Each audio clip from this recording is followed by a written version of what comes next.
Good evening, folks. This is The Weird Part, and I am your host, Vincent Treewell. Joining me tonight is a very special guest, esoteric memoirist, Stephanie Quick.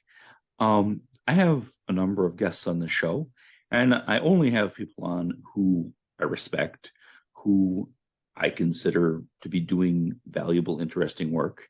But I have to say that Stephanie's really a cut above in kind of a group by herself. And I've been a long time fan of hers, and it is really a privilege for me to have her on the show. Welcome, Stephanie Quick. Vincent, that is such a sweet and just moving way for you to introduce me. And in actuality, I'm a goofball, so just so everyone knows that up front. But no, I'm really excited to talk to you because it's terrible. My life has become more hectic over the last few years, and so I have less time to keep up with everything that everyone is putting out there, podcasts and blogs and forums, and there's so much exciting stuff happening. And your podcast has been one of the bright spots for me, and I haven't been able to just binge the whole thing, but even just like you started out strong in the first few episodes with the one about the Marian apparitions in the United States and the groups forming about that and everything. I thought this is so fascinating, and it's an angle of the paranormal and belief that we don't really see addressed very often. And so I was very excited right off the bat. So I'm real happy to be here tonight. Well, thank you. The pleasure's mine. I remember you sending me an email about that episode and just being like, my confidence was raised that, hey, maybe some other people want to hear about this, because I'll be honest, it's not, my background is not in entertainment or in like radio or anything like that. And I made this show as an outlet because I didn't want to inflict all my opinions on my family all the time. Some people have like a 4-hour limit of how much they can hear. And I wanted to just put this out there. And I said to myself, look, if there's 2 people that choose to listen, great. But it was really great to get some early support from you. You were one of my very earliest supporters. And I've always appreciated that. Oh, well, I mean, I don't know. For me, I just see it as like my own self-interest because, well, like we were just discussing a few minutes ago, we've both been interested in these topics for about a half a century. And, you need to, it can kind of grind people up and spit them out because, like you say, there's con artists, there's certain cycles of dangling the carrot in front of people's noses, and then what was like Charlie Brown and Lucy with the football getting, yes, indeed. It's like, oh, we have this great stuff coming. Oh, wait, not really this time. So you really have to learn to keep your head on straight. And so I'm always excited when someone takes the leap to make a blog or podcast or delve into a new area of research to try and encourage people, because I mean, nothing else, I mean, I like hearing about new weird stuff. So and that's I try on here to find stuff that's outside the beaten paths, because and I'm not criticizing anybody. I listen to a ton of stuff, watch a ton of stuff, read a ton of stuff, but I like the stuff that isn't necessarily just Bigfoot, UFOs, ghosts. That if the other weird things that there are many, and that are really fascinating to me, and sometimes don't make it, into, I won't even say the mainstream. Hell, none of us are in the mainstream. That's something totally different, but don't get the coverage they deserve. And I try to work in like weird crimes, unusual belief systems, stuff that I just find fascinating. And I really love the one-off cryptids, the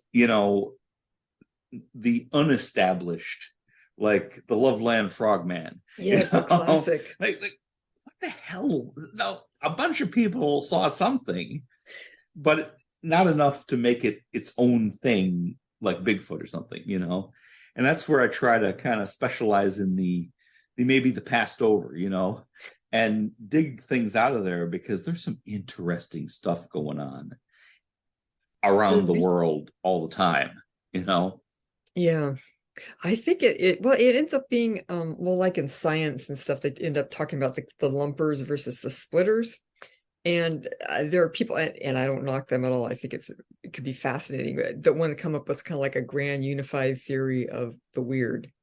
But then, there's people that say, well, what about this like strange thing over here and this kind of minor thing? And as time goes on, I tend more towards the latter. Partly because I trained in anthropology in college, and you hear a lot of weird kind of paranormal or paranormal adjacent stuff, belief systems, and you find out that there are just this incredibly huge number of ways to be human, just from what we've already managed to come up with as a species. And there's these like kind of niche ecosystems and various very specific type of beliefs about what are the particular types of let's say plant spirits that can help you, how you contact them and work with them.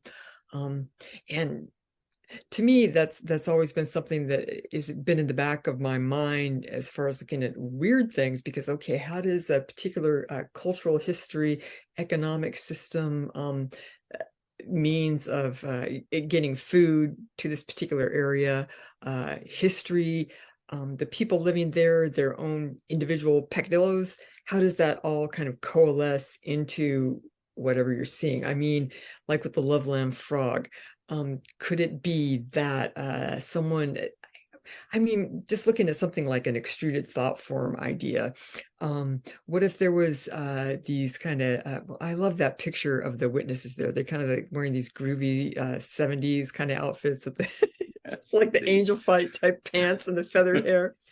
What if a kid like that had got the flu or something, and they had spent like a week being sick and feverish, and they were watching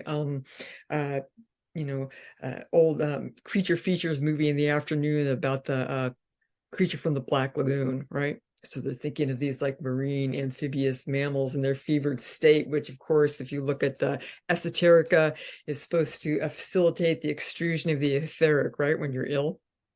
Boom. Loveland. Yes, you could have that. Yes, you could have that experience. And is that just going on in your head, or is there a real, and nowadays I always have to put real in quotation marks, is there a real entity, physical or non-physical, that presents itself as a humanoid frog? And yes, yeah, the fact that other people see it, kind of adds on to that. And then the cops get involved. Yeah. And there's a police report of a frog humanoid. And I have to say that people, may have differing views on this, but my personal experience, and I was in law enforcement for about 14 years. Oh, wow. And you do not want to turn in that report. Okay? No. You do not want to put that on supervisor's desk and say, yeah, I saw a frog-like humanoid emerging out of it. If there's any way to not report that, I'm not reporting it. No, that's gonna, people are going to be putting funny things in your locker for the rest of your career. And even if you go to court, it may come up that, well, didn't you also report seeing a humanoid frog? Oh, man, yes. Yes. And that probably wouldn't be allowed to be asked in a jury trial, but it could come up. And it doesn't enlarge your credibility. It makes people think that you might be crazy, and some career fields are more tolerant of that than others. Artists, well, it's all good, but if you're a cop, you don't want to report that stuff, And that's the type of thing where when I think about, because there's this kind of whole social, cultural, in this case, you'd have a virological, if my hypothesis about the sick kid would hold up. But then you have individuals, because who knows what the culture was. It could have been taken by a police officer who was let's say on the I have no idea of any of this, but someone who was like on the way out or was going to be moving away, right? So they didn't really care. It could be that they were well, at least I know in the military, because my brother's retired Air Force, you have a lot of hoaxes and pranks, and ribbing or putting pressure on your superiors. So they could have said, "Oh, let's do this," because either they had a very sympathetic supervisor who would get a kick out of it, or they figured, let's make him look like a big old, like his ass is hanging out because he's in charge of us, clown. But that gets into the whole kind of interpersonal dynamic and just the individual personalities involved, which really color that we have this document preserving this whole event.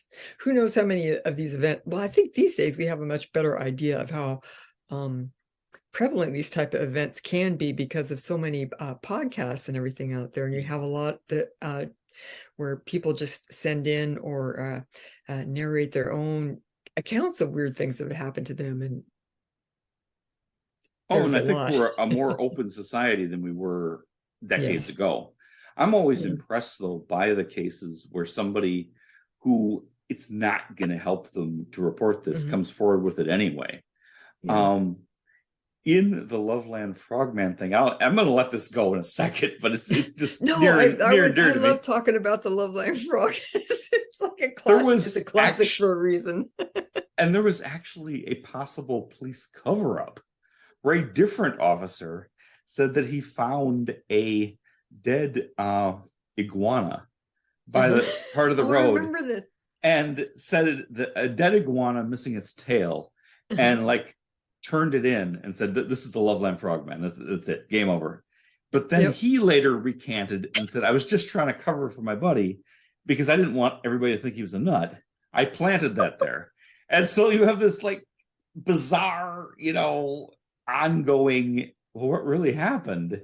Did you plant a dead iguana there? But yeah, things like that happen. And it kind of is a never-ending story to this day, Oh, that's nuts.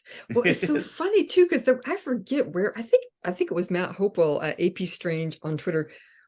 A while back, he was showing ads from like the old Fate magazine or something like that, and they would have ads for like you could buy monkeys through the mail. They have like pet shops with exotic animals, like in the 50s and 60s and stuff. That used to be a thing, yes.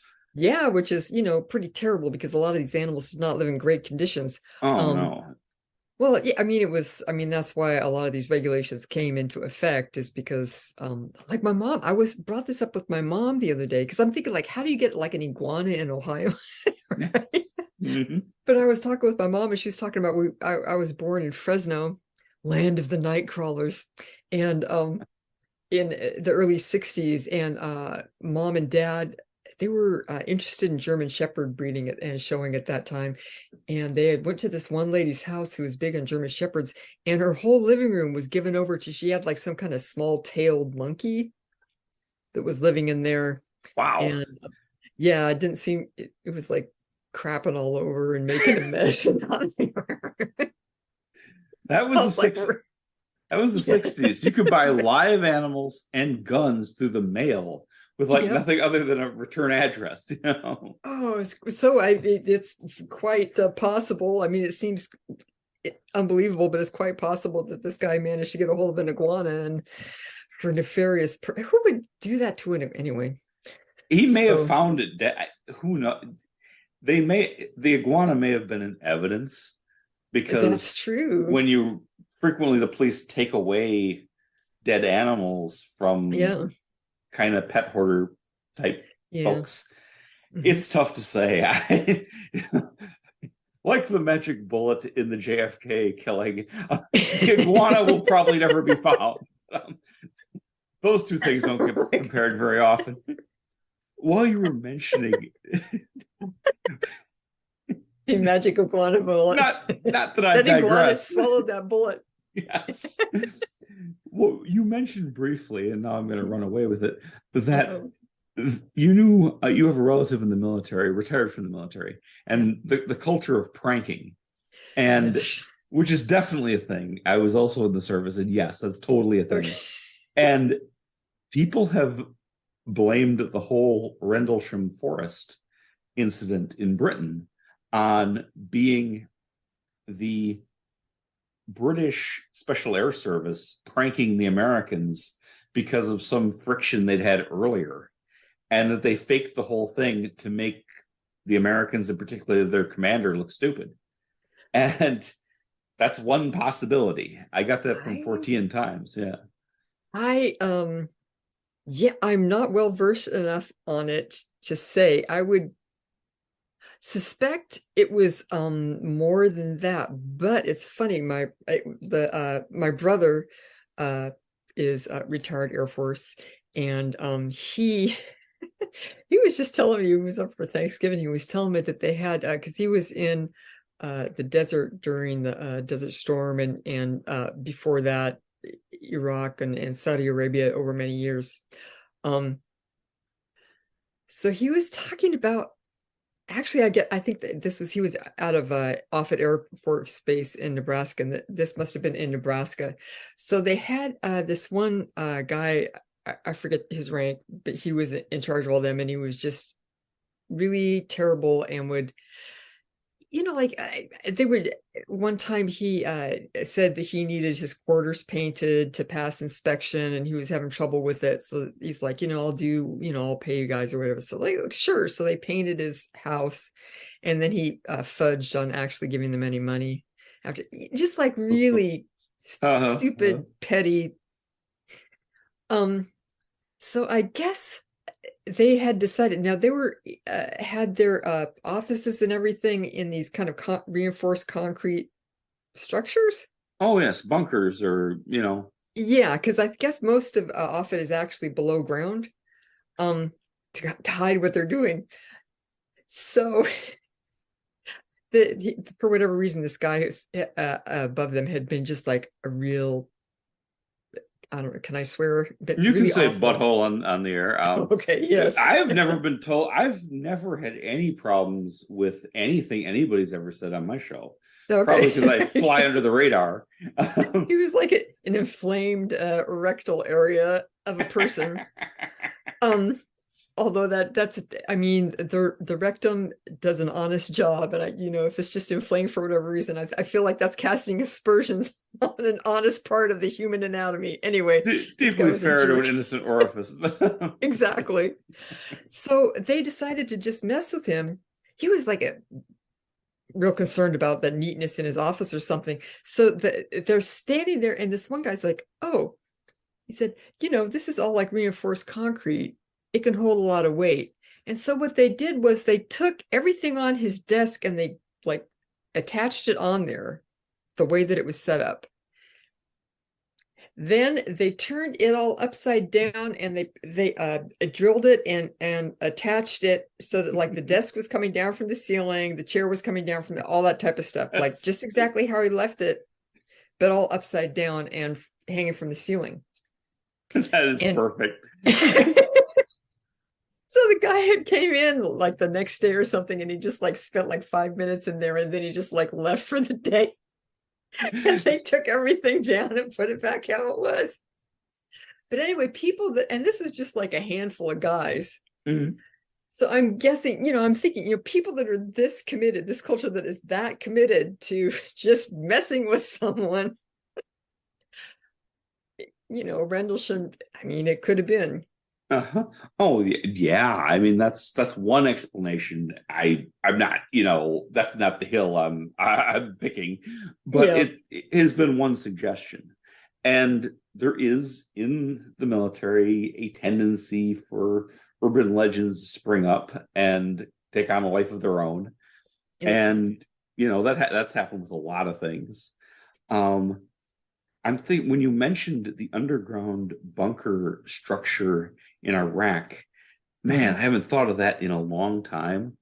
But Mhm. I was in from 89 to 94.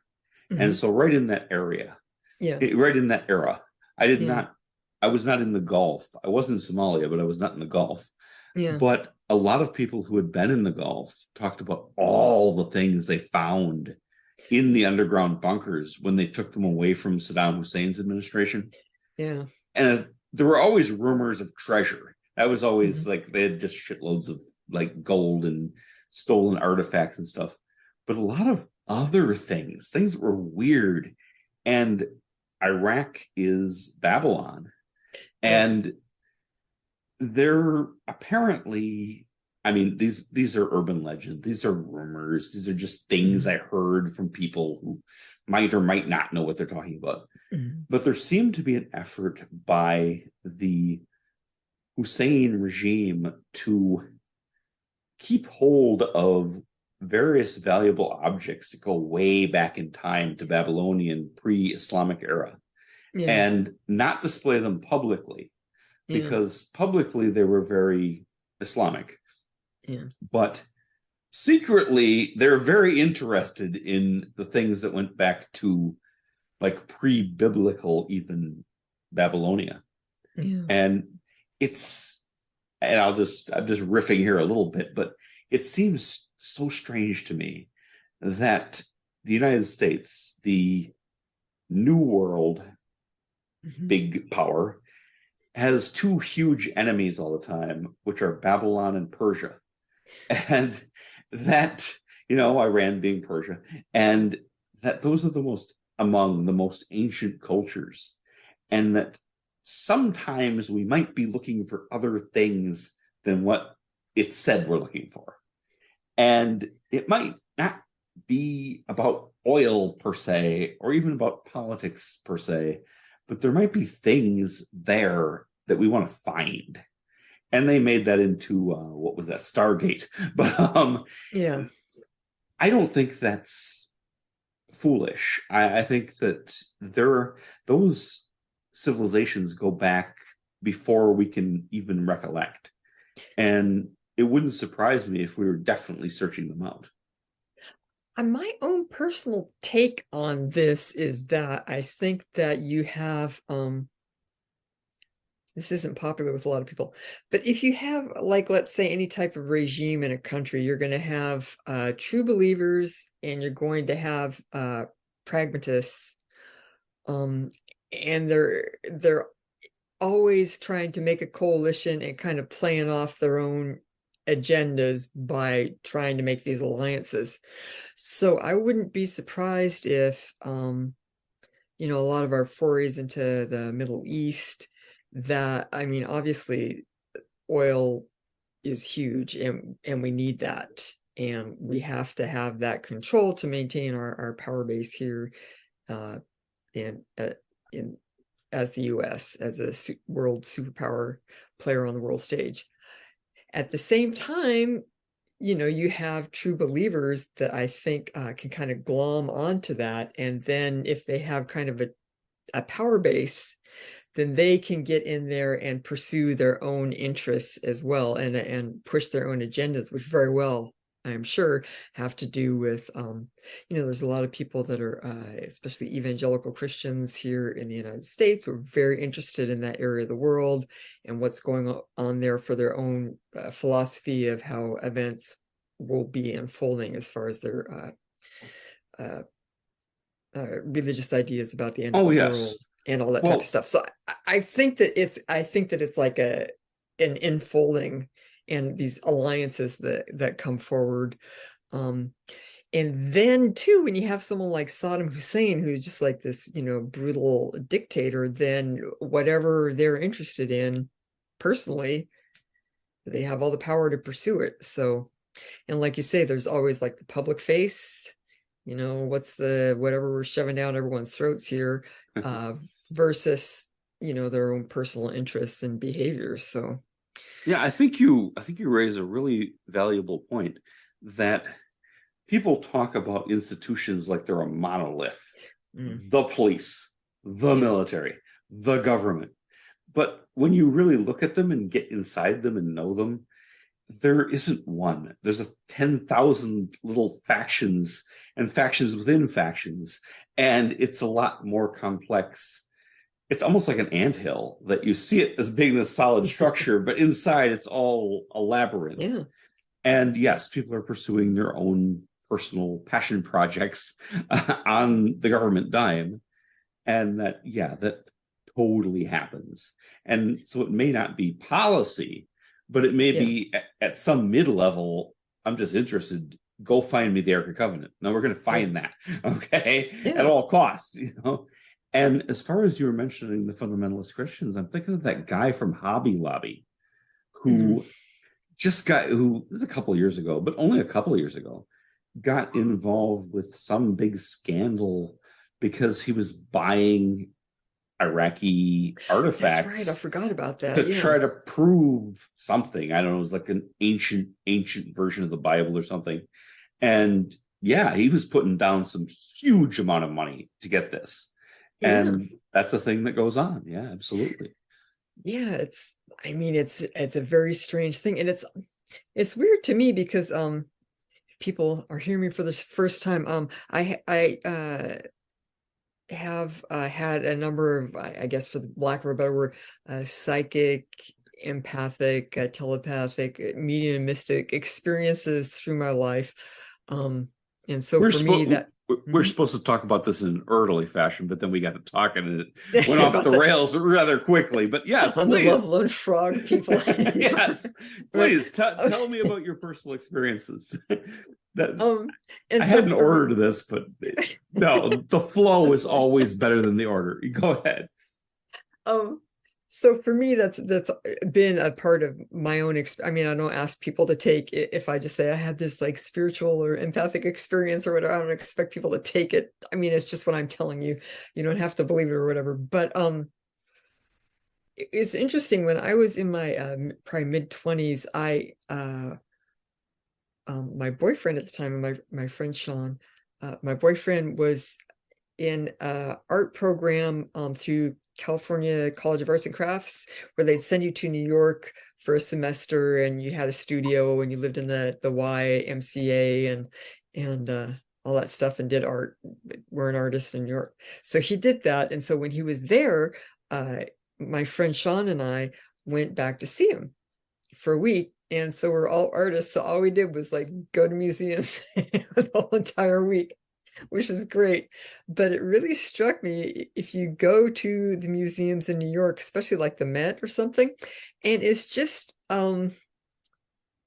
like a big power play. It's like, oh, look, we have the most important artwork from every other culture in the world here. For us, we went and got it, and it's just like, a dragon sitting on top of all its treasure. I mean, it's very much, people talk about imperialism and colonialism, and it's like, I really got it there. Especially some of the wooden sculptures from like the South Pacific and stuff. There was like still very vibrant and full of this energy, but it was like very dissonant to where they were being displayed. So there's, I think, some of it, a little bit of that too, just kind of the magic of going in some place. It's like, oh, is this part of your heritage? Is this real important to you? Here, we're going to take this. Bye. Like the Elgin marbles. Nice. So yeah, I think that there is definitely a propaganda I'm sorry. Yeah. I knew I'd have to do this, but you're going to have to bring me the Elgin marbles. Oh, I'm sorry. I'm just being a bit of a hillbilly. I haven't heard. No, that's. I mean, no, it's fine. It's just because just because I was lucky to be raised in an area and with people who are like really into art. But the Elgin marbles were or are they're in the I think the Tate. I don't know. They're in London in a museum. And they're classical Greek like bas relief. Yes. Now because And Greece is wanting them shape. back.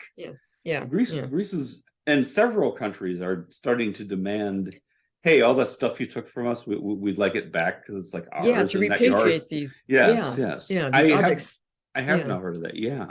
Yeah, because they were on the Parthenon, and I want to say Lord Admiral Hamilton. I don't know if that's right. Anyway, a British guy went there and said, "Oh, these are these incredible, gorgeous Greek sculptures."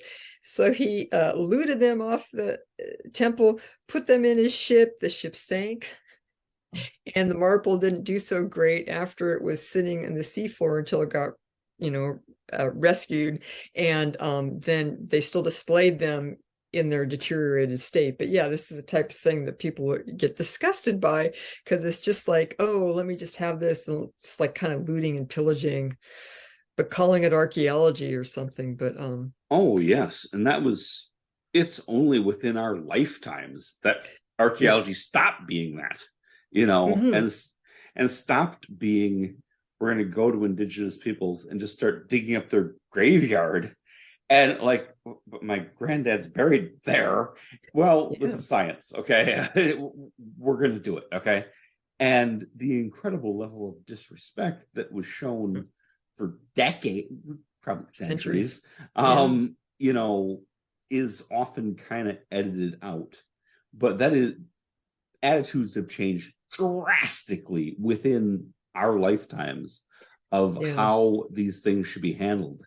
And I believe a great deal in the way I'm not a co-defendant on this, but the way that archaeology is being done now is a lot better than what it was being done 50 years ago, to put it Yeah, mildly. it's funny because I studied archaeology. I graduated from high school in 1980, and then I went to UC Santa Cruz and UC Berkeley.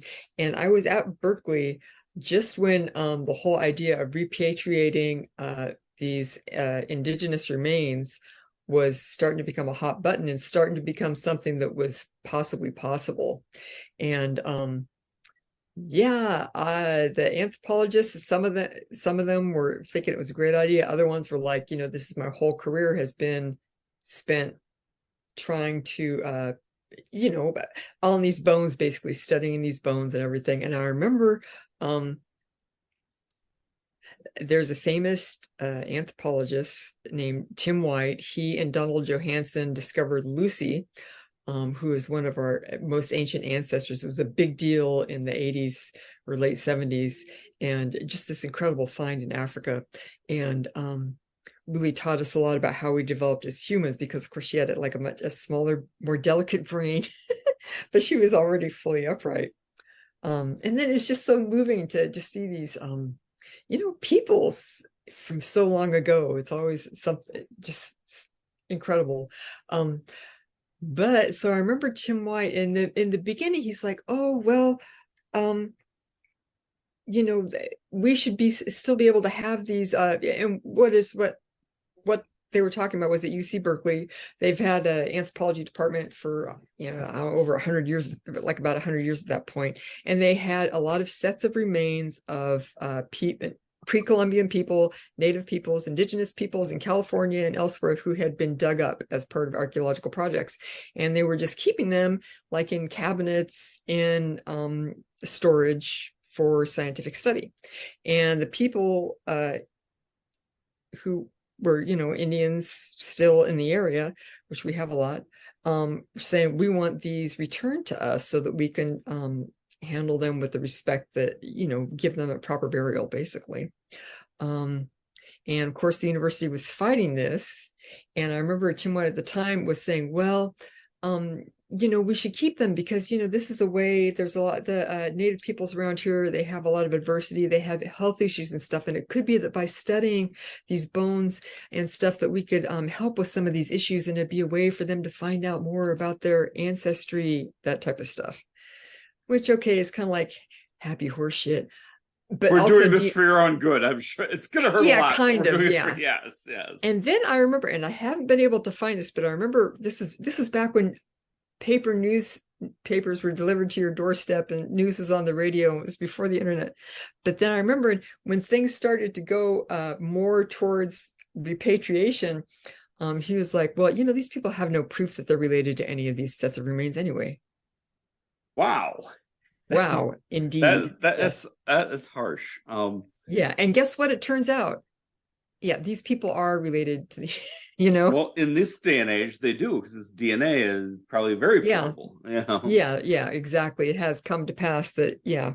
But I was just like, whoa, he had changed his tune when it wasn't going his way, which is Yes. disturbing. But I think that, like you say, these days, and it's exciting to see that there's a lot more respect and indigenous people who are training up in archaeology so they can really help to uh, make it so that these type of projects and study can happen more in harmony with the living peoples who are, you know, the descendants here. That's So if it's exciting.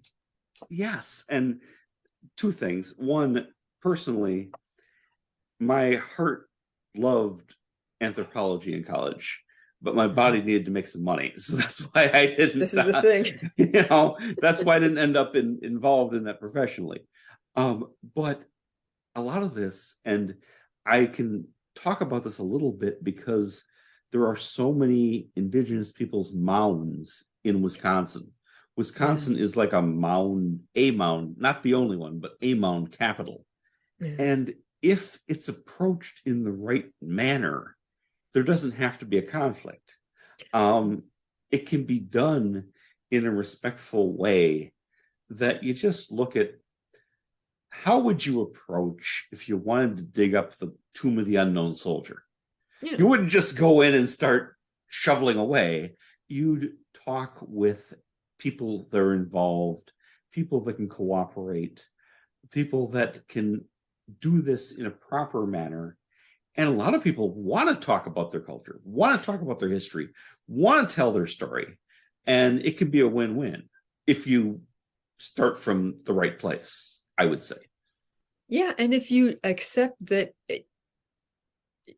you know, just accept that you're okay, you're not necessarily going to be able to go in there and just do every single thing that you feel like doing, right? That you have to show some respect and self-restraint. Um, But you may and not need to. And there's ways they can look through the ground with sensors now and things. It's that's the not, thing. If you you show know, that up front, then you're going to probably be given a lot more access because people will trust you and your intentions, and you're showing that you're not just going into the just grab. So, yes. and like you And say, there's a lot of kind of more indirect and non-invasive ways to find things out too. yes. And I'm going to just digress a little bit, Oh, but good. this came out recently in the last Mhm. few years, the Keystone Pipeline thing, and without getting super political about all that, Wells Fargo dropped the ball so hard because they only negotiated with the states and they ignored the Indian tribes. And I say Indian in the constitutional sense. Yes, yeah. The Indian tribes are in the Constitution, These sovereign and nations. they are sovereign nations, exactly. Yeah. So they cut a deal with Iowa. I don't know if it was Iowa Yeah. actually, but they cut a deal with like a state like Iowa, but Mhm. they ignored the tribes. But that's like ignoring France. Okay, they're a real nation, and you have to Yep. deal with them at that level. And Yep. if you would have negotiated with them up front, you probably would have got your pipeline made, and then you have this huge, thing that fell apart. But Yep. that is the reality that we live in. And all those treaties that were signed, they were ignored for well over a century, but Oh they're yeah. still binding legal documents. And just because they were ignored in the past doesn't mean they're not binding anymore. And that carries a lot of weight. The tribes have a lot of at least potential political power, and in some cases, actual political power regarding a lot of these issues. And I will step down off the soapbox now. We can talk about other stuff, but I always like to work that in there because it doesn't get reported in the news how badly Wells Fargo screwed that up and Yeah. why, and how they just ignored sovereign Native American nations. And that was the core of the problem. Well, and it's interesting too because there's the letter of the law, but then like the executive and other branches, the judicial branch, you know, you have to have enforcement of that law. Um, I am in California, and my mom's people go back to the Chukchansi tribe, which is a Yokut tribe. They were located kind of in the foothills south of Yosemite, where the Fresno night crawlers were spent. I don't know why it cracks me up. I was born in Fresno, and my family have a lot of family there and stuff. My folks are both born there. I don't know. It cracks me up that I'm so interested in weird stuff, and then it's just like it's such a goofy cryptid, that came from there. Now, was that a thing when you were growing up, or did that The come night crawlers. later? Yeah. No, I think someone. I mean, to me, it looks to be a hoax. I mean, it looks It's like a pair of pants, or like you know how yes. little kids make those ghosts for Halloween, where you have like a Kleenex and you kind of put something in them, Sure. little head. So we're I not just talking love about them. the rake. No, this is the Okay. ones that they just look like a pair of pants walking. Legs with no body, yes. Yeah. Which would not be alone. Other people have reported seeing legs with no body, but Yeah. But yeah. there's the video of it, and to me it looks like it looks like a hoax. I love it. I love the Hmm. aesthetic of it. Um, so anyway, I just wanted to say that there's been a lot of shenanigans with treaties in California, which Oh, for obvious yes. reasons, because any land Hmm. here is going to be very valuable. But um, since we're on the topic of Fresno night crawlers and hoaxes and stuff, the thing that gets me about the night crawlers is that there is a secret. Is it a historically drinking society or a drinking historical society? E. Clampus Vitus, Oh, yes. Please which is real big here digress. in California. And I love the way that kind of these hoaxes kind of intersect with real phenomena. Um, and I love it because we grew up camping all up and down the state. Our parents would take us, and we'd always get real excited. My mom was all real excited about history, and she loved seeing the historical plaques. But as kids, especially loved the Eclampus Vitus ones, because it'd always be like some like really weird angle of history, or like talking about like there was a famous brothel here or something, or like, can they say that on a plaque or something? So it was always like weird, fun stuff. And of course, they had a very this only got exposed or wrapped up, I don't know, like a decade or so ago. But there's a bay north of San Francisco called Drake's Bay, because supposedly Sir Francis Drake came in there, and it was thought for many centuries that, oh, Drake, he landed someplace. We think it's here, but maybe not. Anyway, then like in the 50s or 40s, I think it was the 50s, they found this brass plaque that was like Sir Francis Drake landed here, blah, blah, blah, with the dates and everything. So everyone was like super excited, like, oh gosh, it's a historical proof with this plaque. Why would they have like a brass plaque that they brought from England for, I don't even know what the thinking was supposed to be. But anyway, it was very exciting history and everything. And it turned out that it was some guy who was like an Eclampus Vitus member. I think he was a professor at Berkeley or something, had come up with this and perpetrated this hoax. Wow, And that is fascinating. Eclampus vitus. I don't know enough to talk intelligently about it, but I've read enough to be fascinated by it. And it's same this here.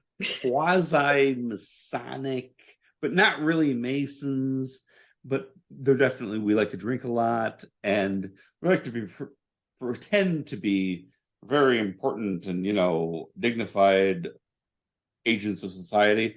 But it's fascinating. I love that.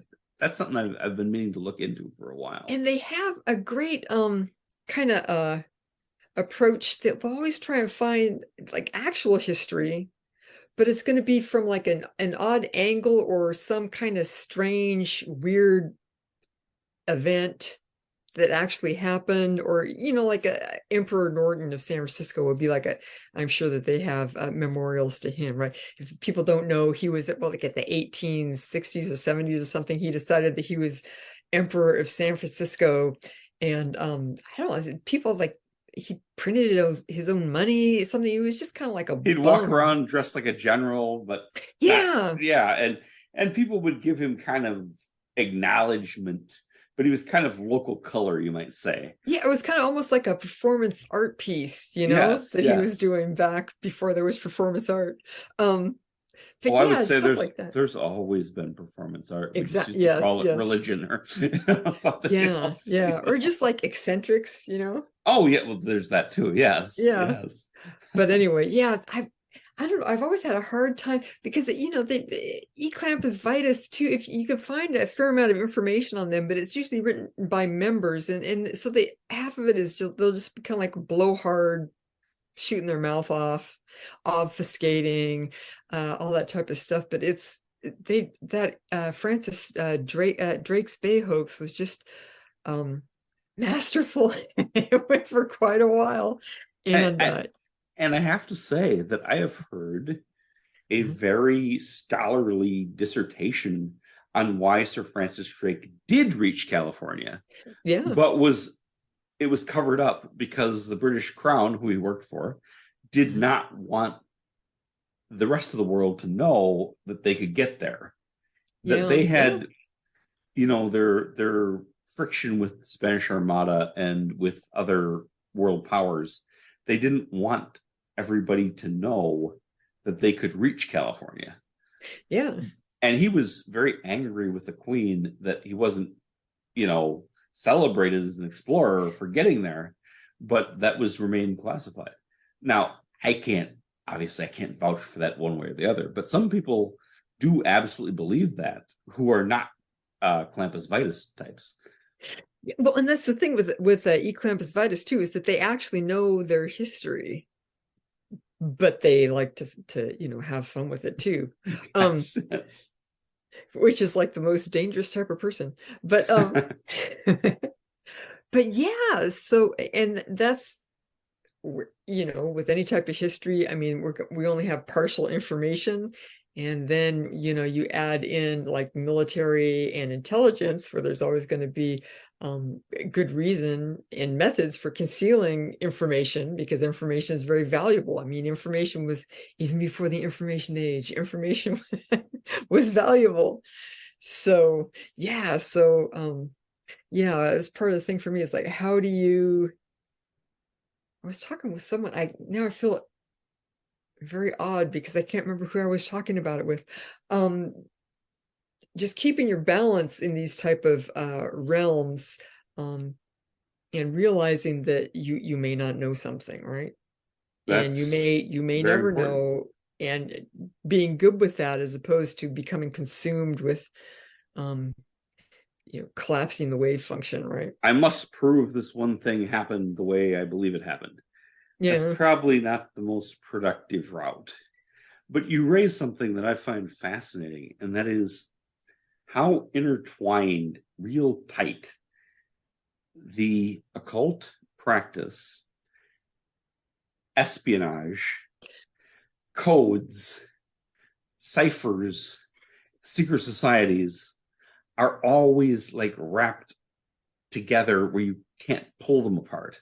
And when you find something that seems to be one thing, the other two or three elements always seem to be not far behind. And I'm just riffing a little bit, but something that seems like a straightforward, this is a UFO abduction story. I'm thinking of Betty and Barney Hill. And it turns out like everybody worked in some capacity of military intelligence. And it may not have been at all what it appears. And similar things with Scientology and with just so many, like how is everybody in that somehow working for the government at some point in time? And it all ties around rather tightly. Something you probably know a whole lot about. There's a lot of people that know a lot more than I do. I have a kind of an interesting, well, I don't know. I have my own personal take on it. It may be boring, or it may be misguided, Please. but, No, no, no, no, no, we'll lay it on you. no. First of all, I think that like nowadays, when I was young and growing up, there was the Vietnam War and there was the draft. And I didn't have any. I think I had two members of my extended family, men, who were not in the military. Wow. Because you had the draft, and if you were also if you were not rich, then if you join the military, that's a way to get an education and stuff. So I think people forget, like, with World War II and Korea and Vietnam, you had the draft, and you have a lot of people who were in the a lot more people as a percentage wise, I think, were just in the military. And if you were, Oh, vastly more, yeah. and also in, I want to say late Reagan, you had a lot of decommissioning of military bases in the United States. There used to be, I think, when I was a kid, my dad worked for Western Union, and they maintained the telex machines and other communication software for companies large and small, and also a lot of military bases.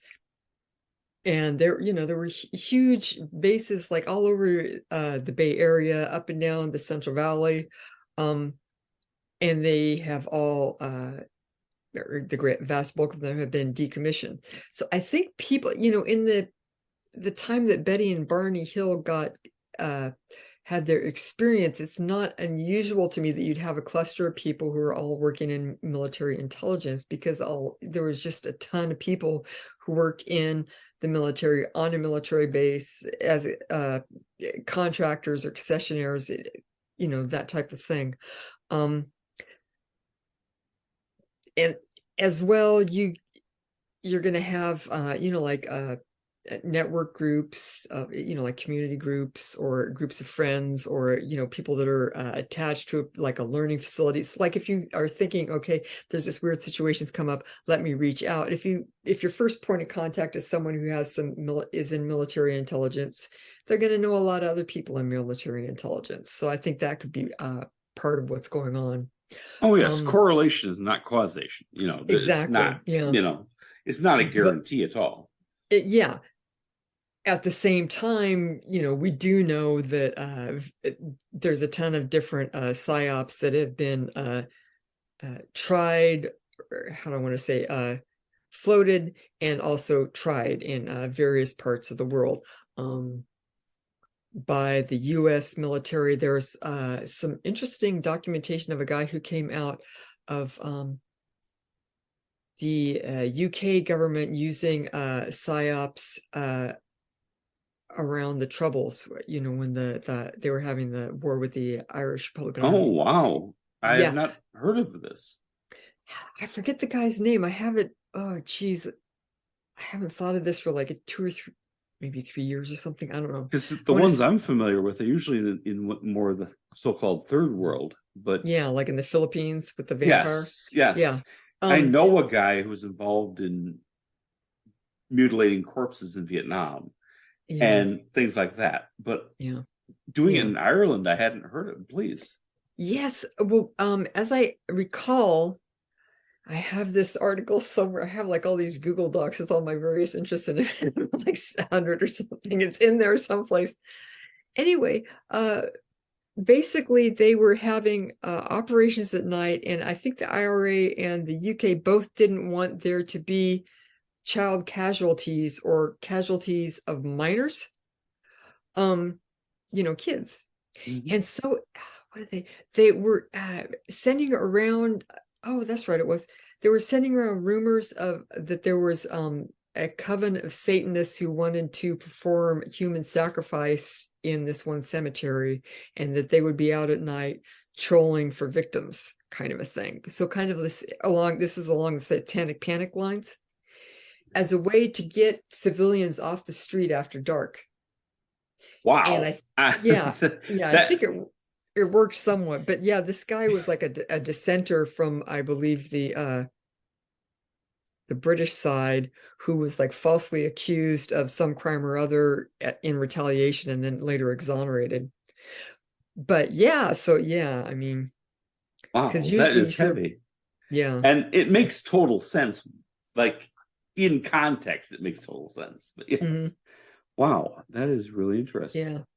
And that was one of those situations where you're really trying to take into account the culture of it, and that, I mean, they were having basically a civil war against neighbor, a very brutal, horrible situation. So if something could be seen as coming from an obviously Catholic or obviously Protestant perspective, you're going to alienate the other half of the population right away. So that I think they hit on Satanism. It's like everyone Satan bringing people together. There you go. Yes, it's messed up, but I understand why it worked, and I have a feeling that's not a totally isolated encounter, and that the enemy of my enemy type thing works over and over and over. Yeah. So I thought that was kind of an interesting take on it. My other personal take on I see a lot of through my life as a conspiracy connoisseur. when we were growing up, or like in college and stuff, my sister and I were really like to listen to Dave Emery and Mae Brussel. It was like Sunday nights. Oh man, you got to listen to the absolute source on a lot of this stuff. Legend. I listen to Coast to Coast AM, but that's nowhere near. Yeah. I've never really listened to Coast to Coast. I don't know why I could anyway. But so it would be Sunday night. It was like out of this KFJC, which is like a junior college radio station that was like, I don't know, many miles from our house. And so you'd have to put the radio on this ironing board with the antenna going at this certain angle, and you had to lay down on the bed, and you couldn't move because your body was acting as an antenna to try and signal. And then once I have to put a warning in for the kids that no, that's really how we used to listen to the radio. That happened. And the phone was bolted onto the wall and had a rotary dial, and there's one for the house. Yep. Anyway, go ahead, please. Mae Russell, man, that's dead on. Go ahead. Russell, I always admired her because she seemed to manage to keep her equilibrium, and she didn't get two-way dragged down into weird dark paranoia, even though she was always looking into all these things. She always seemed to keep her sense of humor. But so there's always been this game of okay, this person, their cousin is in intelligence, so obviously they're a spy. That whole kind of game where it's just kind of by association. And my brother is retired Air Force, and he worked in intelligence. Those big they would have a 737 Boeing jets, and they'd have a mile-long antenna, and they would be flying around. I forget what they're. He always just call it a rivet joint. Okay. Jet. And I always forget the technical name of it, because obviously I'm covering up for me being a deep space. Point taken. Exactly. Your brother had a career. That doesn't mean that you were he wasn't your handler, Exactly. And he he takes his service and his commitment to the country and his commitments to the secrecies, the things that he knows seriously. So he's not just there's a ton of things that he just won't talk about. And I don't press him either. As well, I have an old boyfriend who ended, we were together for, I don't know, a year or something. He was a foreign exchange student. He was over here in the United States, and we were boyfriend and girlfriend for about a year and stuff. And then we broke it off afterwards. He has gone on to be very high up in news, NPR news. And so, if I may butt in, what you're basically saying is you're Barack Obama's mom. Basically. No, I'm sorry, but that's the jump some people make. Does that sound about right? True. No, I haven't talked to this guy in over 30 years. But I know that if someone, there's people that they would play that type of a game. And so it's always given me kind of a lot of pause on there, kind of like, well, I mean, I have cousins, like second cousins that I haven't seen since I was little. I don't know what they're doing.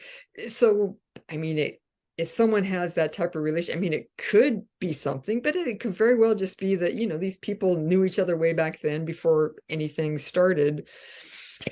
But especially, well, now I'm not so involved in the conspiracy side of the internet, which I was, like say 20 years ago, I was more, and it always made me very nervous because I thought, man, if these people ever knew this about me, that they'd figure It's no, I infiltrating the board. totally get where you're coming from. There's a difference between connecting the dots and seeing dots that aren't really there.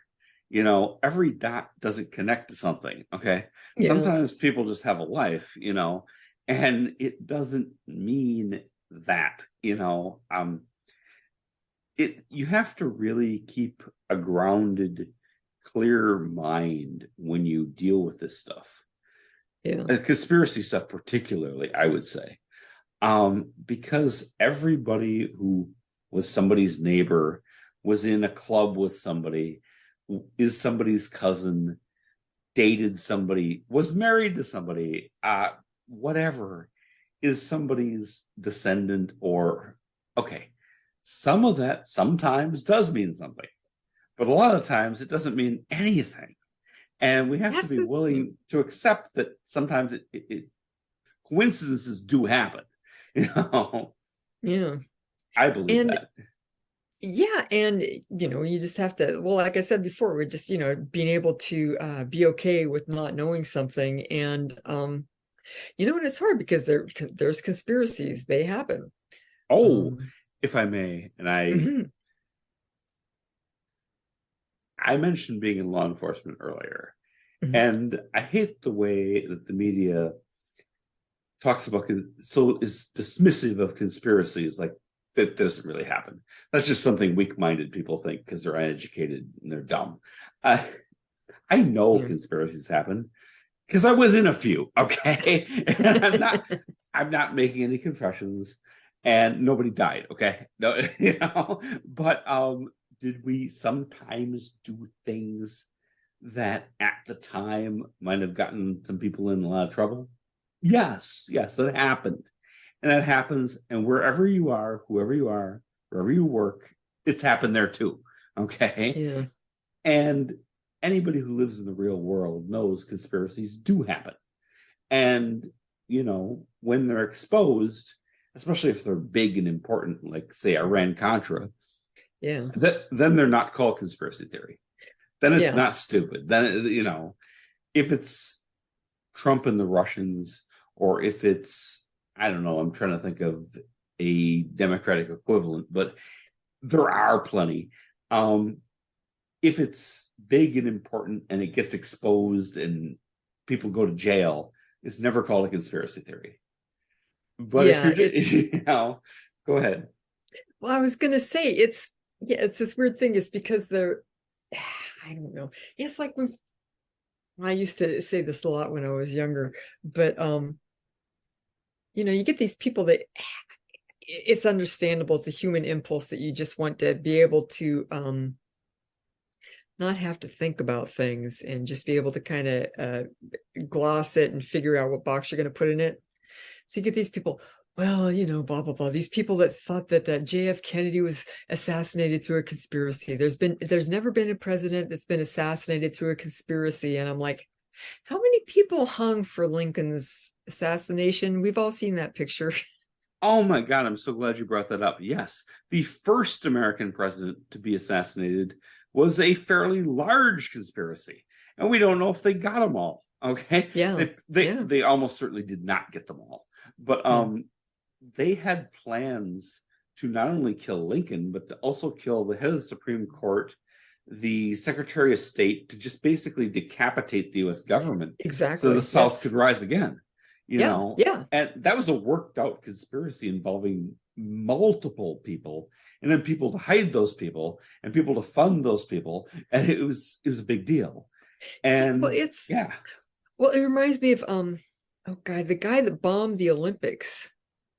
uh Well, and down it was down. Eric Rudolph Yeah, actually did it, but Richard Jewell got, pardon my life, there's no good way yeah, to say what happened to him, but very bad things happened to him. yeah. And But he but was, Rudolph managed to be on the run for quite a while without getting oh, caught. years, like a decade, easy.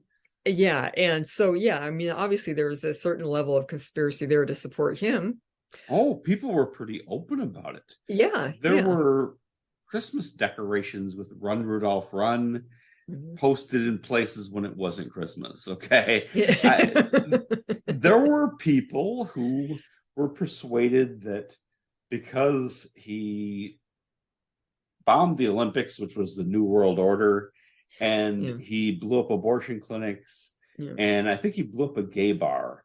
And yeah, so there were some people who found that to be like a warrior of the Lord type of thing and hid yeah, him for a yeah. good long time. And he's currently hanging out with the Unabomber in where you fall off the end of the earth in Colorado there. Oh, Is it one of those.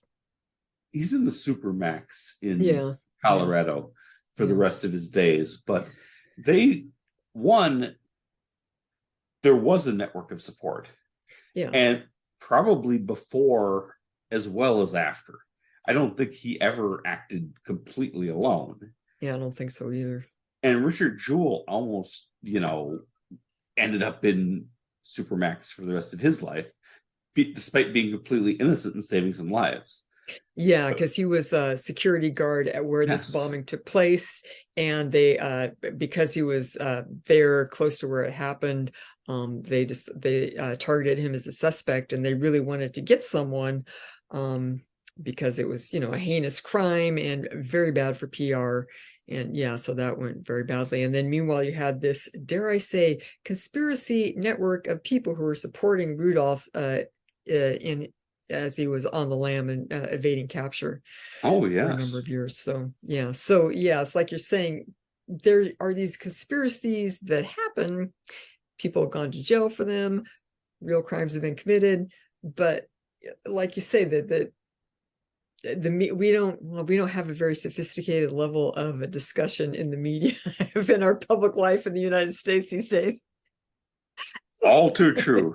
And I have to say, and I'm just going to vent for a minute, but there was a Russian man who was killed by an FBI agent. I believe it was in Florida, and he may or may not have been guilty of a couple of murders. Okay, but they had searched him in his house. Okay, they come to his house. Mhm. He was the murder didn't occur in Florida. It occurred in another state, and they sent two state troopers with the FBI agent. Mhm. They and his name is, I'm blanking on it right now, but I followed it for quite a while. It happened a few years ago, but not that many. Within the last decade, Mhm. Todashev is his name. Todashev. Okay, yeah, And his first name escapes me, but they can't, for some reason they interviewed him in his house instead of like the federal building or the police station or something, yeah. jail, some place like that. They interviewed him at his house. The FBI agent had searched him, like Mhm. physically patted him down. He knew he was unarmed. Mhm. When they'd been talking to him for several hours, like 8 hours, and he lost his temper and flipped the table. Yeah, Uh, and the FBI agent shot him 7 times and killed him. yeah, Ibrahim Todashev. He yeah. I remember was, this. Yeah. yes, he was a Muslim man from the former Soviet Union. Mhm. And the FBI agent was cleared, despite the fact he shot to death a man he knew to be unarmed. This wasn't even guesswork. This wasn't police work in the middle of the night in an alley. He Yeah, patted him down. He knew damn well he didn't have anything on him. Also, he had two state troopers with him, and they had the full tool belts of taser and a baton and pepper spray. And yeah, the FBI agent freaked out and killed him. yeah, And they couldn't wrap that up quick enough. And yeah, they nobody got in trouble. I mean, nobody in the government. yeah. Todashev was dead. Uh, Todashev's girlfriend raised hell about it and got deported to Russia real quickly. And everybody who had anything to say got deported very quickly. And nobody in the media really dug into that and said, well, what the hell? Why did you kill a man you knew to be unarmed? There's three of you. You could have just tackled him, for God's sake. He's not, the Hulk. You have these less than lethal weapons. How do you justify shooting him 7 times? Go ahead. Well, and then there's the whole idea of these strong arm interrogation tactics, which are supposed to, force a confession, or, are designed to push people past their tolerances so that they'll, so you can get a confession and, as opposed to actually figuring out what's gone on or what this person actually knows. I mean, the whole thing is just. There's actually a name for it, the Reed method. That's right. And it gets confessions. The problem is it gets confessions out of people who didn't do it. Yeah. And some ridiculously high number of people who've been proved innocent by DNA. I can't recommend the book Actual Innocence by Barry Scheck, who works for the Innocence Project. I can't recommend that highly enough because it's not a hit piece on the police at all. Sometimes they're doing their job and they legitimately believe this guy's guilty. But the tactics they're using get false confessions. And some extremely high number, like 20, 25%, made a confession to stuff they didn't do. Yeah. And another similar 20 to 25% pled guilty to things they didn't do. And that's terrible to try to unwind that while the guy's sitting in prison.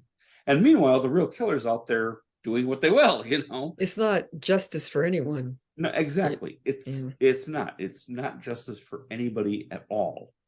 And, it bugged me with the Ibrahim Todashev thing that nobody in the media really dug in.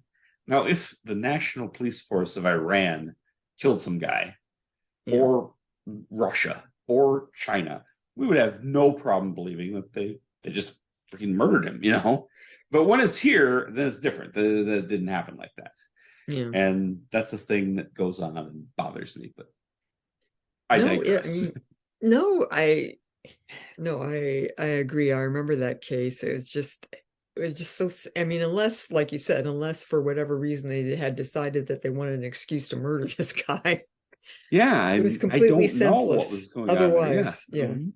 I think it was just panic, and that would be my guess, But it's just, if panicking causes you to kill somebody, then you really can't do that job, And yet nobody got in trouble, and they don't take a look at procedures or checklists or anything like that and say, could we use more training in, for example, de-escalation?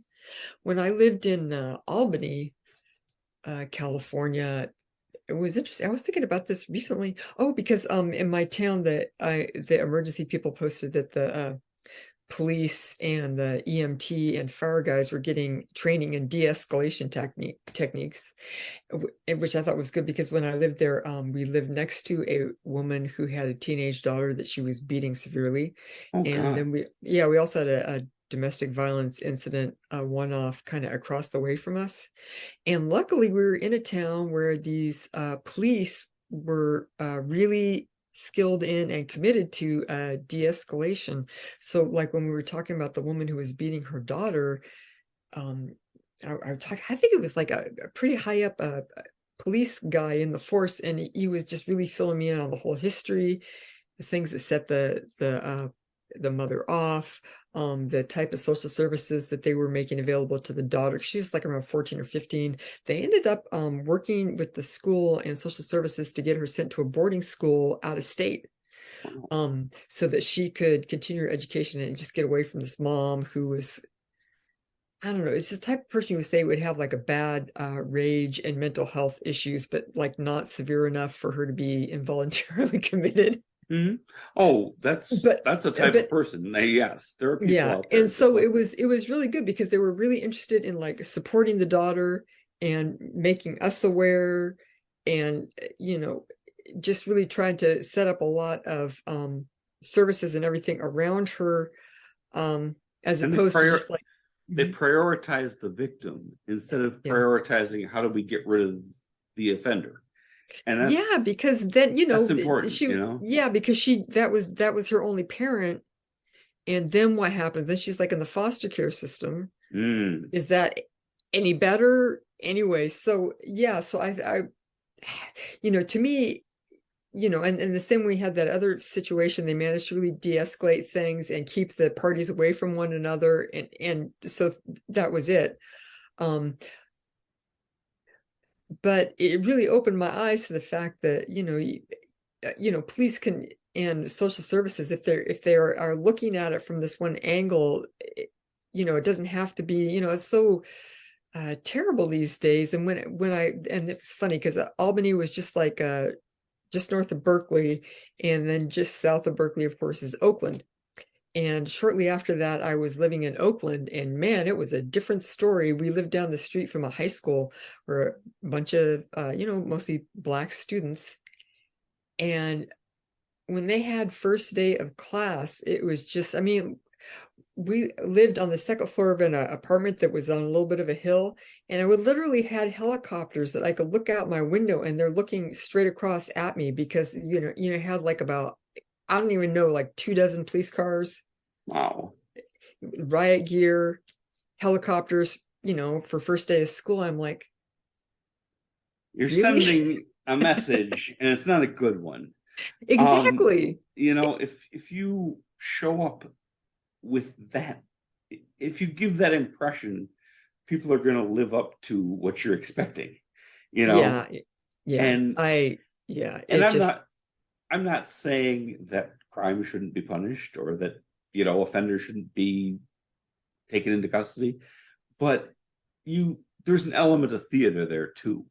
Yeah. And like it can become a very macho chest butting event that we're not afraid of you, you're going to be afraid of us type of thing, that maybe nobody should be afraid of anybody. How about that? Yeah, but we could try like kind of calming things down a little bit. Yes, And yes. they're just, I mean, they are just kids. Yes. And there was definitely crime in Oakland at that time, but I mean, I was able to go most places in the city without a worry. I was a white lady. I drove a real crummy car, 74 Dodge Dart. It's like you can't kill those cars, but I mean, at the same time, you're pretty safe from that being stolen. But yeah, I'm sorry, I joke around. Hey, you gotta do what you gotta do, But yeah, I'm like, do we really need to like go, all the way here to like basic, your basic police state situation? Yeah, and so I can tell you, back in 2005, Mhm. I attended a fascinating and really excellent training program put on by the NAMI, National Association on Mental Illness. Yeah. And it was to train cops to de-escalate and to deal with the mentally ill, and to do so in a non-violent manner that understands that they're a person in a crisis. They're not a criminal trying to get away with a crime. They're a person who has a condition that's causing their behavior. And how can we bring this down from a 9 or 10 down to a 2, and maybe we can just resolve this peacefully? Yeah. And it was excellent training. And me and my friend were very into it and thought that we were told, we didn't think this for no reason, we were told that we would be deployed to go to respond to calls of a person having a mental crisis. Yeah. And that went absolutely nowhere. That's a shame. After getting the pin for going through the training, getting the documentation, went nowhere. Nobody outside of that program wanted to implement it. And even when, at that point, I was working in patrol at the airport, and we encountered a number of mentally ill people, because the airport is the last place the bus stops. Okay. Yeah. And it's a magnet for those in mental crisis. Yeah. And every time that I tried to use the things that I'd been taught at in official training, I was told, Yeah. no, you have to do it this way. We were told, if you don't have to handcuff somebody, don't handcuff them. If you need to, you need to. But if you don't have to, feel free not to, because that's going to stress them out more and freak them out and make them feel, well, like anybody would feel if they're handcuffed. I wouldn't like to be Yeah. handcuffed. It's a drag, no, you might panic or something, If they're already amped up, handcuffing them make them calmer. It's going Yeah. to make it worse. Yeah. Every time I tried to do anything like that, it was just, no, policy says you got to handcuff them. Yeah. Yeah. And that whole program appeared to go absolutely nowhere. But yes, that's kind of that's a negative, and we still need to do a lot better job with that. Yeah, because I mean, we're all human beings and we're all here together, and like you say, it's really discouraging when there are strategies and tools and ideas, methods where, it doesn't have to just be, And these are things up that have against the been wall all the shown to time. work. Exactly. Exactly. These are not, it's not being weak. It's not being a joke. These are things that just, they help everybody to not get hurt and to not, have needless violence where it doesn't need to be, and it was something that somebody was checking a box on, and Yeah. it never got implemented. Yeah. I do have, go ahead. Oh, no. I do have one side story that I can't resist sharing from that training. Uh-huh. We were talking about people that we'd encountered in law enforcement who had interesting beliefs and a neighboring agency had a senior officer who talked about a person they were called upon sometimes for acting odd. Like he would sit in a motel parking lot and write down all the numbers of the license plates of people coming in. Uh-huh. So I'm not saying he didn't have a problem, but okay. But when they interacted with him regularly, and he said he worked for NASA and that the Challenger wasn't an accident. Well, the Challenger was shot down by Star Wars space weapons that were deployed by the Reagan administration. And they checked his background and found whatever else happened, he did definitely work for NASA at one point in time. Oh my God. And that was a mind blower. That, okay, because I've never even heard that conspiracy. But I mean, this guy is a former NASA scientist, and he believed that. So, for what it's worth, put that on the pile. Yes. Oh, that's just that. I could just imagine that person like, yeah, sure, buddy, NASA, what? And then like the shock when you found out, wait, actually, He actually totally did work for NASA at one point in his life. yeah, I don't know what happened with the Challenger, but I can't unhear that. yeah. I don't know. It was a terrible thing. Oh But yes, those space weapons may have been set to hair trigger that when it passed by, they shot it down. Thinking it was a Soviet missile type of thing was what he was saying. But, yeah. Well, yeah, I don't know. I think that the O-rings are a strong contender.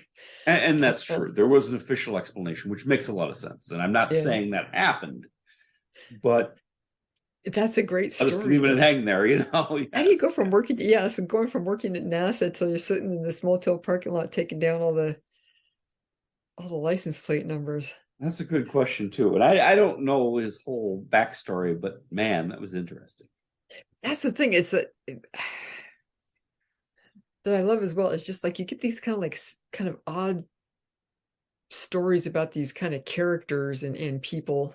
Like this one thing I like about Eclampus Vitus is that like they preserve a lot of these characters that are just interesting people with an interesting story, and they're not necessarily prominent or influential, but they're just that their story itself is just unusual. So I don't know. I seem to have completely lost my train of thought. No, no, Joe. no, that's fine. We've been on a different train, but it's all right. That's what I love about this, you know. It's Um, fun. so at some point we're talking about you had a near-death experience. Yes, I did.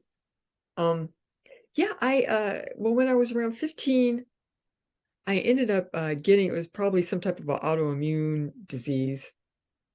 I was like really ill. I missed almost all my junior year of high school, and I was kind of like an asthma bronchitis thing. They gave me a ton of steroids, and then I was better, but they didn't really know like kind of what it caused. It wasn't like classical asthma or something.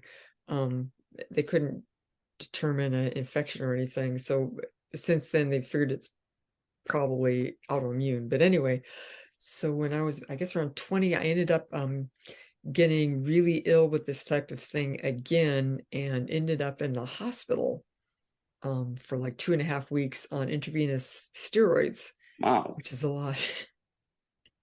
Yeah. So I had been on this for a few days and it wasn't really budging anything. So my doctor at the time um, said that there's this procedure and they can basically they put a bronchoscope like up your nose and down into your lungs and they spray lidocaine, which is the numbing agent on your bronchi. And lots of times this can kind of like calm down the spasming of your bronchi and kind of help turn things around. So they're going to do this procedure on me. Now, meanwhile, I had had Hashimoto's thyroiditis, which is another autoimmune disease. And at that time, they had removed my thyroid along with my parathyroids, which control your vitamin D calcium metabolism. So this interacted with all the lidocaine that were spraying down my throat, and I ended up going into seizures for 20 minutes and almost dying. Oh, wow. Yeah, as I say, when you wake up strapped down to the gurney and they're calling off like these screamingly high blood pressure readings, it's not a good sign. I remember No. coming out of it, I was like, wow, it sounds like someone's had a heart attack. Anyway, I felt Someone bad. has. Yeah, I felt bad for my doctor too, because as soon as I saw him, I could just tell he was like really, oh, it could be like years later and I bring that up and he would just get like really upset. But anyway, so I had like this huge, full-blown near-death kind of mystical experience. It was very much like kind of what they talk about with the Tibetan bardo, like really loud, really big, really crowded. So I was like in this strange space. I never really saw much of anything. It was just kind of like very dark with kind of like very faint stars kind of moving. Um, but I was in this space and it was like really just like terrifying because you don't have a body and you're so used to things like gravity and being able to breathe, three-dimensional space-time. None of that's there. So I was like terrified and I sense these beings and it's kind of like well Robert Monroe kind of talks about it. It's kind of like they're like a one being but also many beings, and they were just like making themselves like really obvious and kind of like a question of kind of like we're here if you want, Mm. but they weren't imposing or forcing. It was just like being super obvious, but you have to agree. So I was like, okay. And then they just kind of like held my consciousness so I could cope in this reality of Wow. the void, and gave me a lot of teachings, uh, some kind of like philosophical or metaphysical, and then certain practices, and then kind of like demonstrations or like a guiding of like energetic positions, stuff like that. Did they like tell you this, or did you get like a download? It was a download. It was telling. It was kind of shaping my energetic body. It was like a multiple modalities at once. Wow, wow.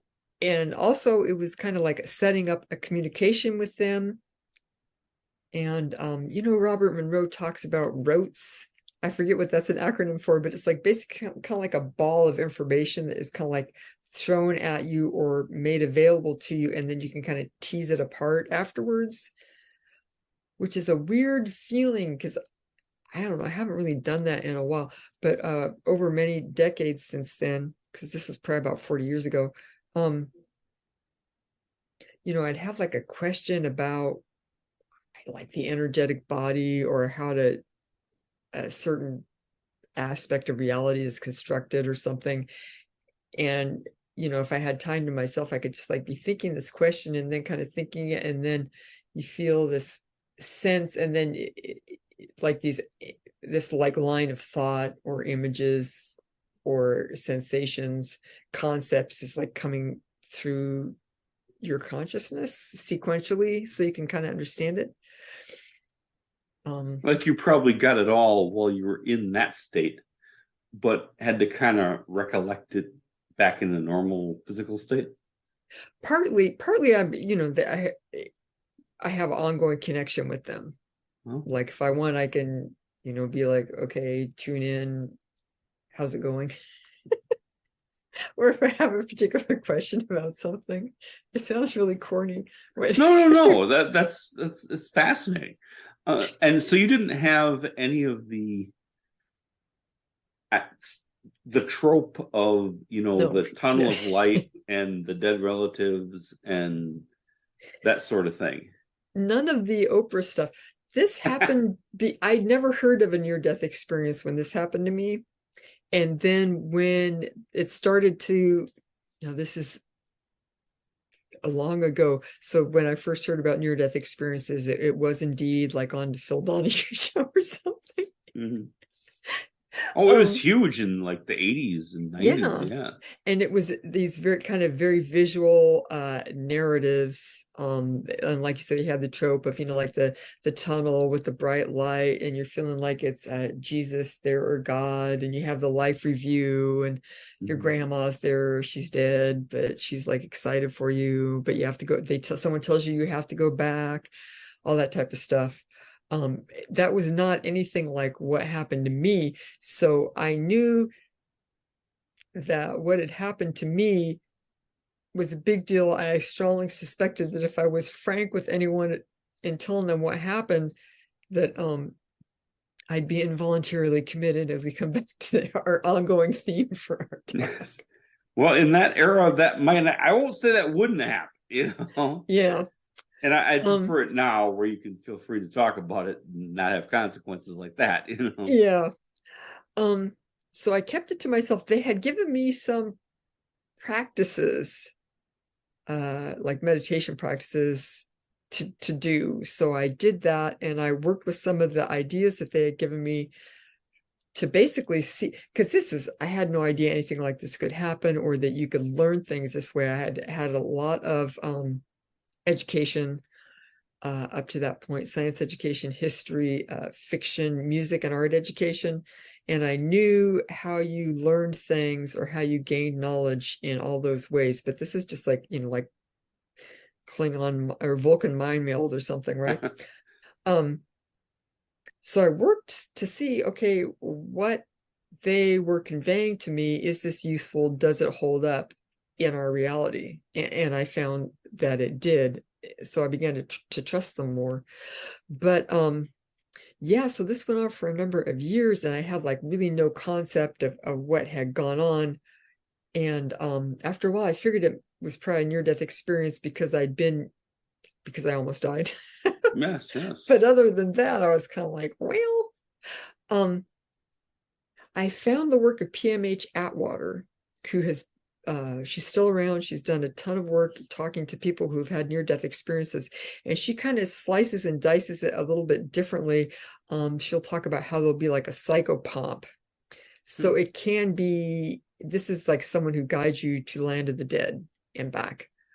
So that can be, an old pet. It can be a family member. It can be, the Greek god Hermes.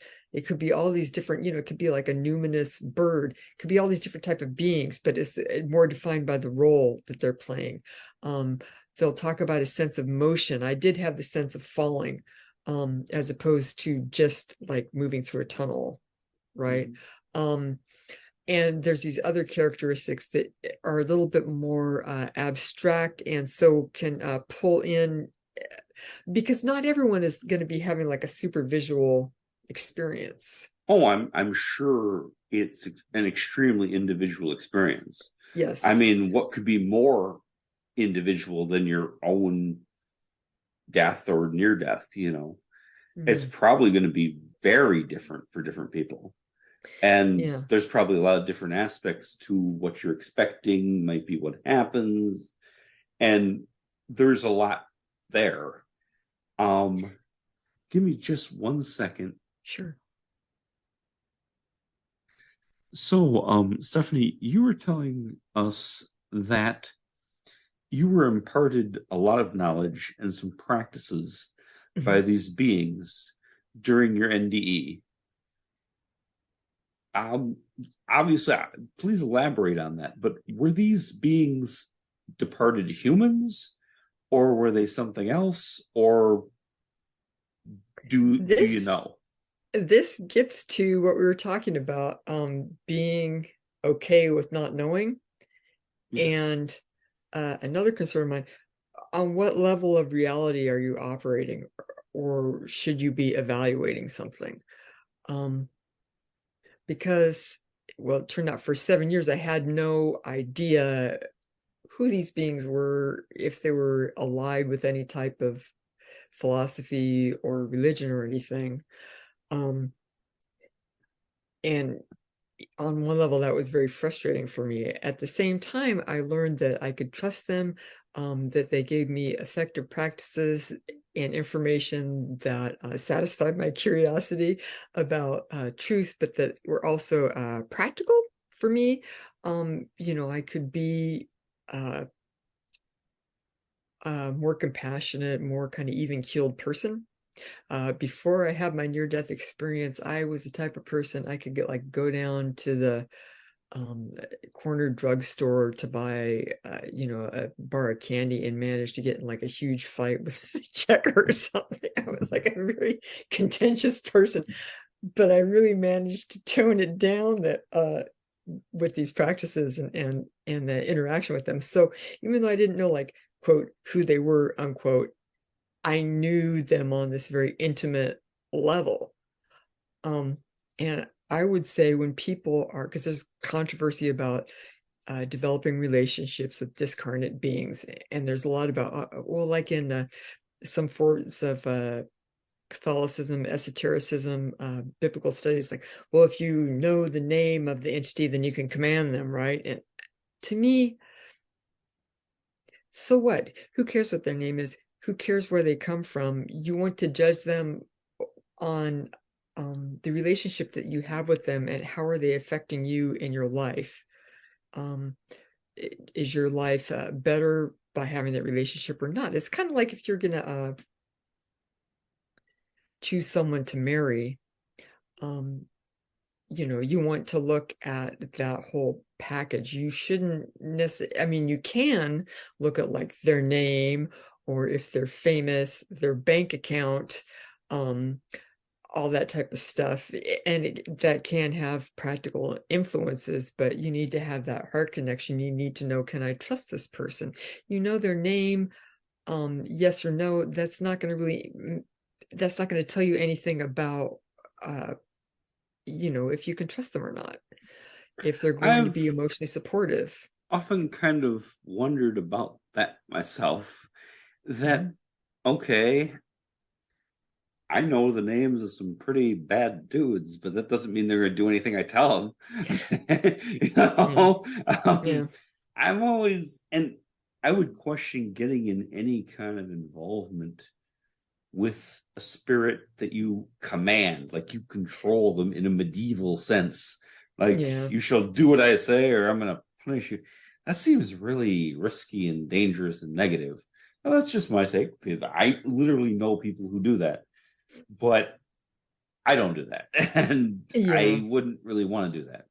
And it's, if you can have a harmonious connection, that seems a lot better to me. And I think it partly comes down to, individual personalities and stuff as well. But yeah, I think that it's less flashy but you can accomplish, a lot through cooperation. But and it's weird because I found out recently that it was, and I was able to figure out how many years it had been since my experience. It was on my birthday, and my boyfriend, the same one that I had gone to New York to see, took me to an exhibition of Tibetan Buddhist art in San Francisco for my birthday.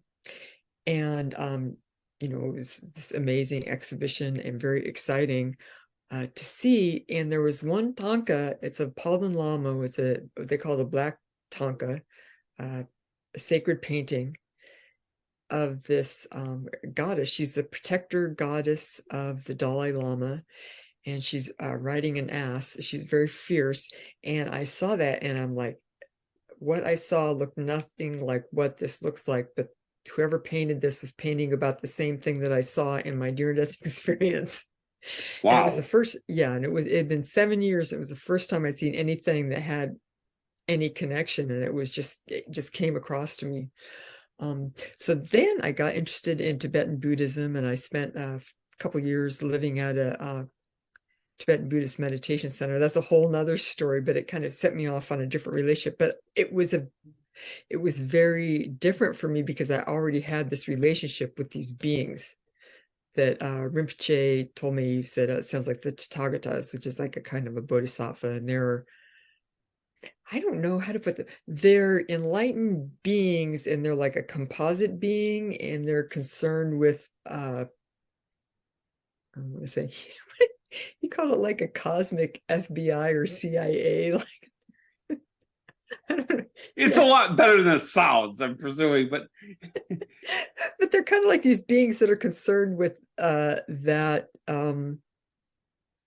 basically kind of like that the teachings aren't being corrupted, and that bullshit is not happening where it doesn't need to happen. does this sound like Philip K. Dick's story, The Adjustment Bureau, that was made into a movie?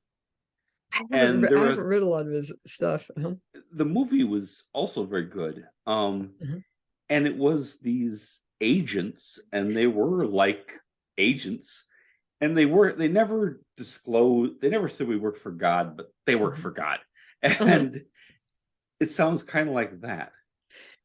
Yeah, they're just concerned, I think, with ethics, and that these certain practices and teachings continue, and are looking for opportunities to show up and help. I mean, I don't think that I would have been able to tolerate being in the void that I found myself in without them. Um, and why they showed up, I don't know, but and if I've been able to progress at all, I mean, it's because I've had like massive help from them. Um, but and it's weird because they had this big exhibition. It was at the De Young Museum in San Francisco, and in the kind of the foyer before you go into the actual exhibition, they had a bunch of monks were making a sand mandala. So we went in and saw they were making it. Oh, beautiful. We go into the exhibition, then we come out, and there was kind of a kerfuffle. I guess there had been a woman who was having a mental health crisis, and she had come and she'd started disturbing or destroying this mandala, and she messed up part of it, and then she was talked down or whatever, and they took her away.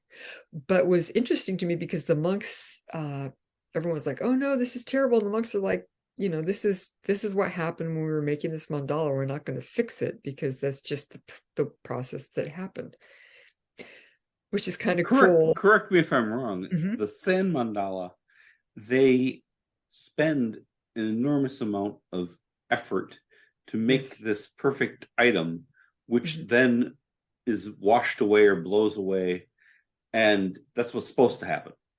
Yes, It's not supposed to be here in 100 years. It's not supposed to be here it's in a not week. permanent. It's a Yeah, meditation on impermanence. yes. That their concept of time, it it's perfect the way it is. It doesn't matter that it's gone very briefly. Yeah, That because that's deep, and yeah. that's fascinating. And so somebody coming in and wrecking it is not really, you can't wreck it. That's what happened. That's the Yeah, way it was supposed to go. And yeah. that, And they and I that's fascinating. yeah, I also got the sense that they were um happy if in some way, that they were hoping that the main idea of the Samidala, you're trying to create harmony and to convey compassion for all sentient beings. So there's a sense too of being more concerned with the health of this woman than I mean, that's the whole idea of all these practices, is to be able to show compassion to other sentient beings and to reduce suffering. So that would be much more important than making the perfect sun mandala. But I the mean, that's nice, just really striking that like somebody's basically working on making an icon, Mhm. and then this person who's having problems comes in and wrecks it. And they're more concerned with the person than with the icon. I mean, that kind of says the message very powerfully. Yeah. Um, and it was weird for me because I had kind of lost track of how much time had happened between my experience and when I had seen that. And so I was researching it a couple of years ago, and I thought it was like about 4 years, but it was 7 years. And I was able to do it because I contacted the museum and I said, what was the date that this happened? And it had been there on my birthday. Because I know it had been for my birthday, but it was actually on my birthday, and it was when this incident happened. So it's kind of like this nice confluence of events where I'm able to track back later on. But yeah, I would say if people are interested in near-death experiences, because there's been a fair amount of research about what they're like, the circumstances, and then also that they tend to have profound after effects in people's life afterwards. That's kind of one of the ways that you know that you actually have one, is like, are things different now? Guess what? But the International Association of Near-Death Studies is a great association. They have a nice website with a lot of resources and stuff on there for further reading and articles and accounts that people have, IANDS. But I would say if people are interested, go there and check it out. And I think I'm going to have to get going, sadly. Okay. Um, no, this has been absolutely fascinating. I've had so Um, much fun. thank you. So have I. I mean, it's been really cool. Um, I can't tell you how I need to have you back on, Oh, and I'm here we for could it. maybe talk about another 10% of the stuff we are supposed to talk about. I had structured questions, but this was a lot better than that. And that's just a framework anyway. Um, No, it was fun. thank you. Thank you very much. And I really appreciate having you on, Stephanie. Um, let me see. I'm going to let you go and not detain you any further. But just because I know your name doesn't mean I can detain you. I'm joking. I'm joking, but you know what I'm saying. Anyway, thank you very much. Where Oh, can people reach you? well, I have a blog, Ghost Dog is a Mystery Box, and it's stephaniequick.home.blog. And I have a homepage. I have a contact page, which has like my social media and email on there, and then a page of like podcast and video appearances if people want to go through that. And they can, that's probably the easiest way for Stephanie Quick Central. But yeah, Well, thanks again. This is really fun. I enjoy having all these kind of from frogmen to policemen. we covered some ground. Covered it all.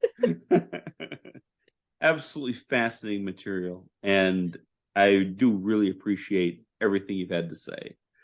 Um, Oh, I guess I'll just wrap it up here, folks. This has been The Weird Part. I'm Vincent Trewell. My special guest has been Stephanie Quick. Thanks for listening, and good night.